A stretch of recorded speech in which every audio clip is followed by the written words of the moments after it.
Hörmətli izləyicilər, iki maşının arasında parklanmadan danışmaq istəyirəm. Burada 4 şərt olmalıdır. 4 şərt ondan ibarətdir ki, siz bu iki maşının arasına girəndə rahat qapını aça biləsiniz. Bundan başqa sizin deməli sərnişininiz də rahat qapını açmalıdır. Amma bundan iş bitmir. Başqalarını da fikirləşmək lazımdır. Bax, bu soldakı maşının deməli sərnişini rahat qapını açmalıdır.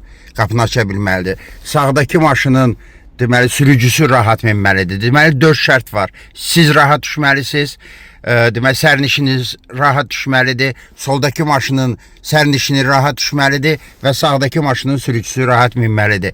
Çünki praktikada hərdən elə olur ki, deməli gəlirsən, maşını saxlayırsan, 5 dəqiqədən sonra gələndə solundakı maşını elə saxlayır ki, sən elə bir maşına lükdən daxil olmalısan. Ona görə bu məsələyə diqqət edin. Diqqətinizə görə çox sağ olun.